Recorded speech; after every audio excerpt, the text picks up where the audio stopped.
Hello. For my leadership interview, I decided to interview my mom. She's been the program director at Creighton Radiology for the last 13 years.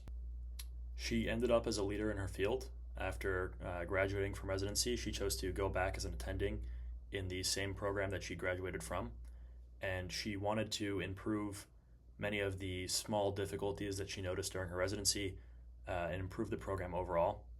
So within the first 6 months there, she started making a few changes. Like she started representing the residents at the trauma committee so that they would have some voice as well because she was an attending and she could do that. She came up with a system that Creighton needed to stay as a tier one trauma center. So they need to track miss rates for how often residents make mistakes on CT scans and x-rays. So she came up with a system for that. And she also reorganized the lecture schedule and moved it online instead of in paper. And then after the first 6 months and the program as an attending, she was chosen to become the program director because they had noticed many of the changes she was making and they thought that she would be a good fit for the job. One significant obstacle or challenge she faced early on in her career was having a resident come up to her and tell her that she had been criticizing them behind their back without first telling them.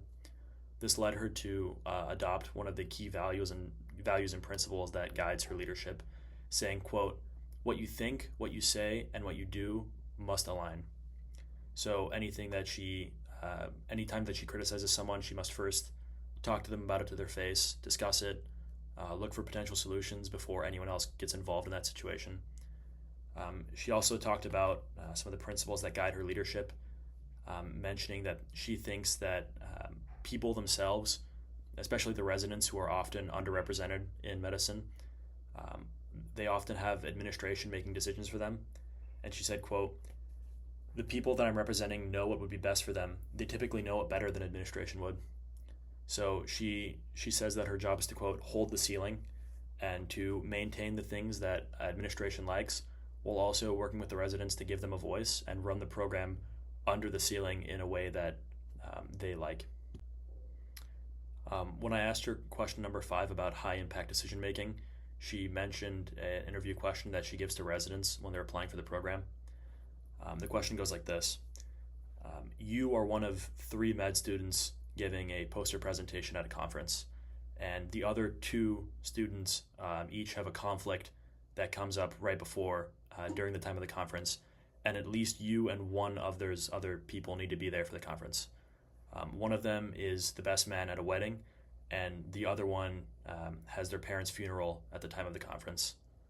And she gives this question to residents to discuss with them on who should go to the conference, whether they should go to the conference at all, and sort of see the mentality that residents take.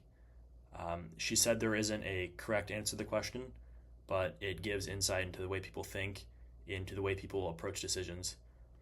She said one of the things that she likes to do is speak to people individually first. So talk to the best man, talk to the student going to the funeral of their parents, and individually get their values, see how attached they are and what the situation is. And then once you understand what both those people are going through, once you understand what both those people are thinking, you can bring them together and coordinate and discuss a solution that fits everyone's goals. On the topic of effective communication, we discussed 2 main bullet points. The first and most important thing she does was she creates transcript, short summaries of meetings for residents. Residents often are not able to come to meetings because they're working or because they don't have access to the meetings. And the meetings often have important administrative decisions that might affect them. So she tries to make AI transcripts and send those out to people so that they can get the key ideas that might be missing. Another thing that she mentioned that was very important was that communication should be kept as short as possible. So emails that are long often won't be read, especially by busy residents working 60-hour work weeks. So she tries to keep things to bullet points or preferably to texts or meeting in person. The shorter things are, the more likely that they'll be read. Another thing she does was that she noted that a lot of people prefer having someone talk to them rather than email. So if long information does need to be communicated, she'll record a 1 to 2 minute video and send that out over email instead of having a long blob of text. For question 7, she gave a story about resident work hours and how she was able to help residents. Residents used to work 12-hour call shifts, and oftentimes these call shifts would be especially busy during certain hours of the day. So she had a few residents approach her one day and request that they could maybe break up call shifts. So instead of having infrequent 12-hour long calls, they would have more frequent call, but the call shift would be broken in half during the busiest times of the day, so that residents could spend more time all the time at home with their families. Another request that she had from residents that she got passed was to have what she called moonlight shifts. So this way, she could give residents the option to move their call hours to night or to take up extra call hours. Residents often have a fairly low income compared to attendings, and they're often starting their families, paying off a mortgage on a house, and they need money. And so she gives residents the options to take these moonlight shifts and to work at night to make extra money. To balance the needs of her organization and her personal goals, she really uses academic time flexibly. So attendings have work time where they're actually working in the hospital, and that's most of the time that they have. But occasionally, one day every 2 weeks for her is designated as academic time. So this whole day is meant not for her to work, but rather to do her academic responsibilities as a program director. This includes coordination with residents. And she said that she often uses this day as a break day. In reality, you can't do all of the roles that you must do for your leadership at one time. It's not like a block-offable thing. It's not a role that's just you do it. It's not a task. Instead, she'll use this day to take time off for her own personal well-being. So she'll often use this as like a 3-day weekend to go do something. And instead, she'll do a lot of the resident responsibilities during the week.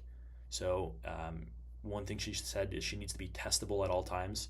So she's ready and she's eligible to be called and asked for anything 24/7. Next, I asked her about the most important qualities of a successful leader and how she works on developing these. She said the most important one was integrity, and that a leader must show the same face to everyone. So you can't do things that lead to drama. You must give everyone the truth all the time and tell it to them to their face. So people need feedback. They need feedback in a way that is both sometimes difficult and harsh, but in a way that makes them improve. Residents often get soft, and they need to have that feedback and grow and become good attendings.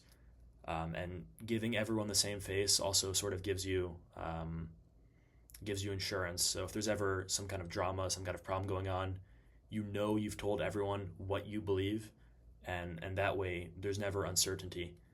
And it follows this principle that you talked about earlier, the think, say, do, where everything you think is what you say, and that's how you act. You're never disingenuous.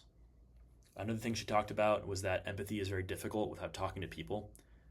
Leaders often take work and put it on themselves.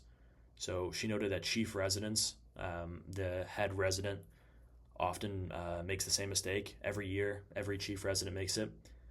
One common thing that they do is that they'll take sick days from other residents. So if a resident calls in sick, the chief resident will say, okay, I'll work extra, I'll work double, and I'll make up that time for the sick resident.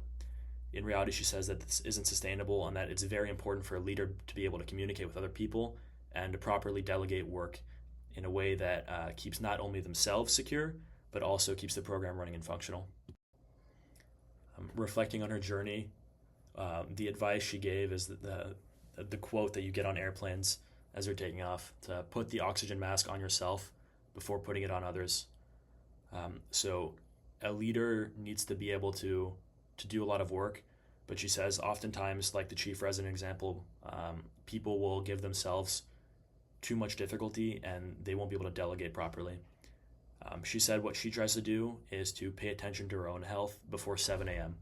So every day before 7, she gets up, she works out, she eats a proper meal, and she does something to herself, and that way the challenges that come to her during the day are easy. Like I mentioned earlier, She's testable all throughout the day. So she needs to get something done early. She needs to be productive early in her own life, in her own personal goals, in her own health. She's really into working out. So that's one of the things she tries to do every morning is exercise before work. So that way, when she's going into things, she's constantly up to being testable. Another thing she mentioned, and someone that she looked up to early on, was Einstein, and she had a quote from her wall, an Einstein quote that she wanted to mention. She said, quote, "Peace cannot be kept by force, it can only be achieved by understanding." This really goes along with empathy, where it's often about understanding people and understanding the situation properly before discussing it all with them. Leadership is not a one-person thing. One person can't do all the work themselves, and they can't do all the thinking and the empathy for people. People need to have a voice, and people need to be able to talk with each other. And communication is the most effective part of leadership.